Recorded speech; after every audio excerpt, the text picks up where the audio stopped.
Raising a wild rabbit is not the same as keeping a domestic one. Wild rabbits have different needs, instincts, and behaviors. In most cases, it's best to leave wild rabbits in their natural environment. However, if you found an injured, orphaned, or abandoned wild rabbit and there's no nearby wildlife rescue center, you may have to care for it temporarily. In this video, we'll go over what you need to know to raise a wild rabbit with care and responsibility. Let's begin with something important. Check if it really needs help. Wild rabbits, especially baby bunnies, are often left alone for hours while the mother is nearby but hidden. If the rabbit isn't visibly injured and its fur is fully developed, it's likely fine and doesn't need rescuing. Only intervene if you're sure the rabbit is abandoned, injured, or in danger from predators. If you confirmed it needs help, the next step is creating a safe and quiet space. Use a small box or pet carrier lined with soft cloth or hay. Keep it indoors, away from loud noises, pets, and people. Wild rabbits are extremely sensitive to stress, and too much handling can be harmful, even deadly. Always handle them gently and only when necessary. Feeding a wild rabbit depends on its age. If it's a baby with closed eyes, you'll need to feed it a special formula using a small syringe.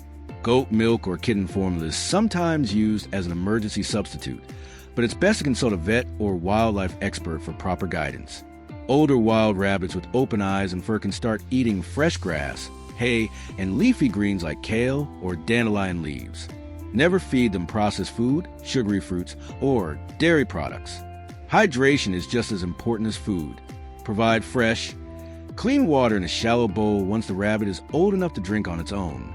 Never force water through a syringe unless instructed by a vet. Let's talk about habits and behavior.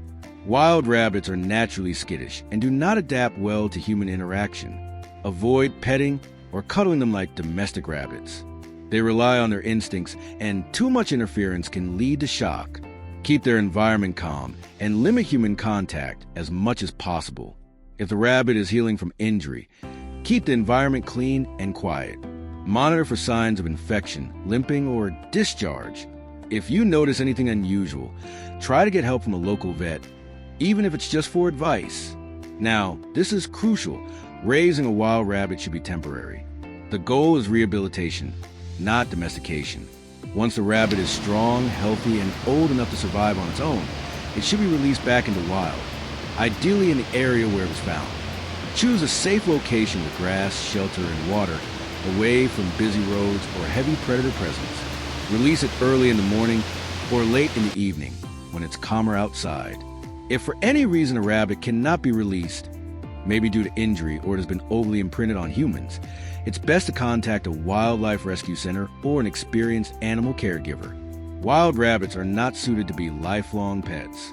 To recap, don't intervene unless absolutely necessary. Keep the rabbit warm, safe, and away from stress. Feed based on age. Formula for babies, greens and hay for older ones. Avoid handling unless needed. Keep its space clean and monitor its health.